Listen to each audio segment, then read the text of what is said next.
Hey, everybody, it's Congressman Jamie Raskin coming to you from my office in the Rayburn House Office building.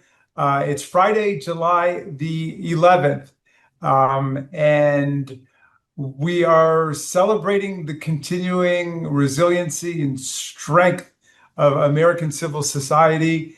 And for my favorite time of the week, local hero, it's my honor to get to salute a local hero who's an integral force in the ACLU. She is my constituent, Deirdre Schifeling, and Deirdre is the Chief Political and Advocacy Officer of the American Civil Liberties Union. She's had a dazzling career in the public interest, working as an organizer for a decade at Planned Parenthood, working for the White House Office of Political Strategy and Outreach under President Biden, leaving President Biden to go to work at the ACLU.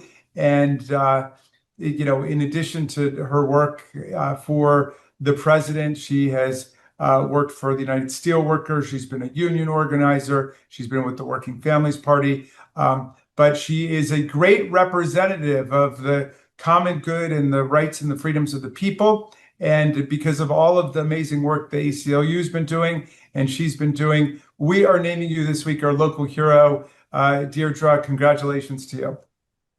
Thank you so much. It's an honor. Happy to be your local hero. Well, let's start this way. You've been on the front lines of the fight to defend basic civil liberties, reproductive freedom, freedom of speech, free press, and so on. What are the things most on the minds right now of the hundreds of thousands of ACLU members across the country? Yeah, I think the thing that we hear the most about is just the wanton abuse of power of the Trump administration and feeling like he is trying to take our Constitution and feed it into the shredder. And how can we stand up and fight back in an effective way when the Supreme Court is often agreeing with him or enabling some of what he does. And it feels like the rules are off. That's the general feeling. The ACLU has not been shy about taking up a lot of struggles that other people are a little nervous about getting involved with. Immigrants' rights, students' rights in school, the LGBTQ community. Tell us how the ACLU is organized at this time of an absolute onslaught to defend civil liberties and freedoms across the board. And then what do you spend your time doing? Yeah. So we are basically doing three things in the organization. The first is suing. So we have sued the Trump administration more than 100 times since inauguration on all kinds of abuses of power, abuses of process, immigration, all of that, and really trying to use the courts. More than 100 times this year, you're talking about just in the last 6 months. Yeah. Just all attempts to protect rights and liberties, using the courts to protect rights and liberties, to really be the check on this president that Congress should be, but isn't. At the Republican-controlled Congress is not doing. So getting the courts to kind of jump in and do that. The second piece is really a program that we're calling Firewall for Freedom, which is the effort to really get states and cities to leverage their power. States and cities have a lot of power to protect their constituents from the Trump administration and from these kind of overreaches and ways that they're attacking rights and liberties. So getting them to pass laws, pass executive orders, directives that protect people's privacy, protect data, protect people's fundamental rights in their city or their state. And the third piece is organizing. We have 7 million members of the ACLU and growing.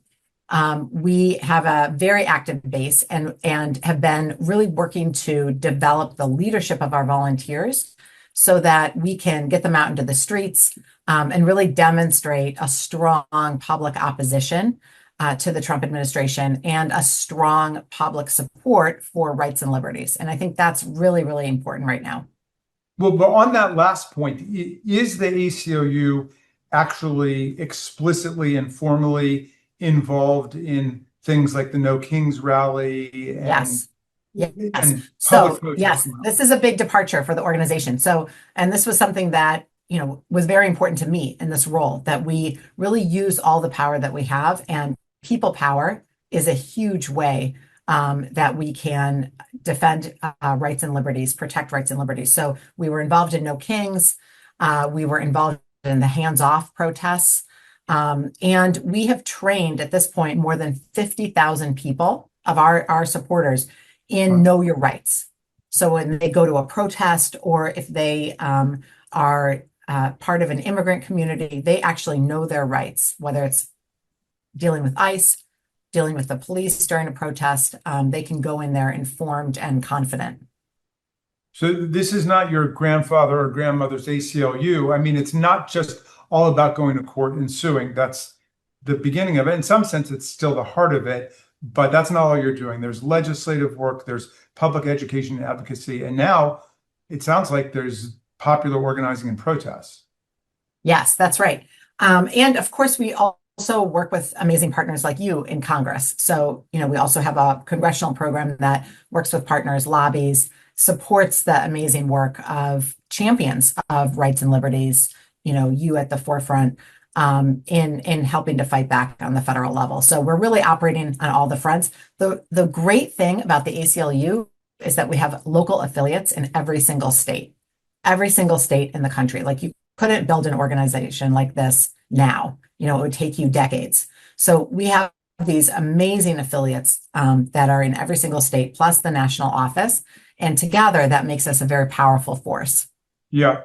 And doubly powerful because you're not a partisan organization. So you have Right. Democrats, you have Republicans, you have independents, libertarians, Greens, presumably. And so you're able to mount a defense of liberty and democracy without getting involved in particular party campaigns. And I'm assuming, I'm just stating the obvious, that you don't get involved in election campaigns. Well, we don't get involved in endorsing candidates.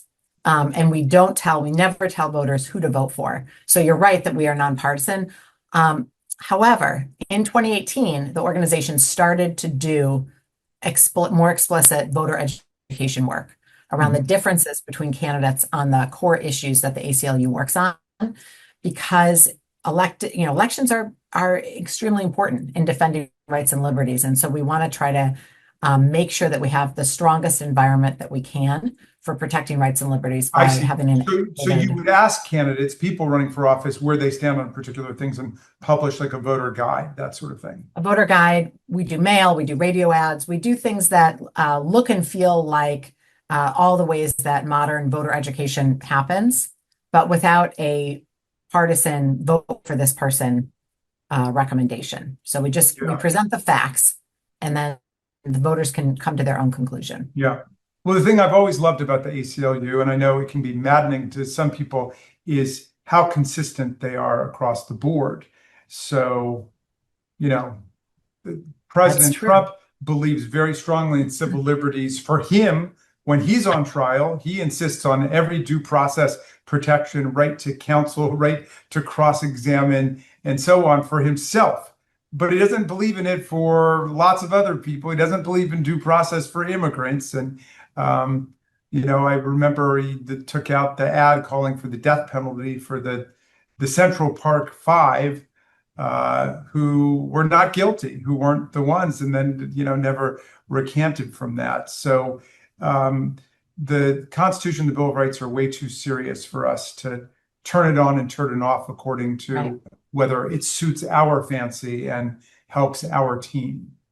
Yeah, no, I completely agree. And I think it really gives the ACLU a lot of credibility that they defend the rights of people who they disagree with, people who are neo-Nazis, people who are white supremacists. They defend the rights of those people to express their views in a peaceful way, because free speech is for everyone. Yeah, well, as we know, those are not the people whose rights are being violated these days. Their rights are held sacrosanct by the powers that be. But The ACLU is not there to celebrate the people in power. It's there to celebrate the power of the people and the rights of the people. And we thank you, Deirdre, for what you're doing, and for all of your travel and your engagement and your outspokenness for our freedom. Well, thank you so much. It is truly an honor to be your constituent.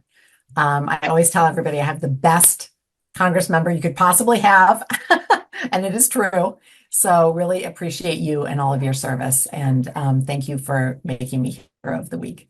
Well, I appreciate that. I take it as a statement of personal praise and not institutional praise, since I know the ACLU doesn't get involved in that. That's true.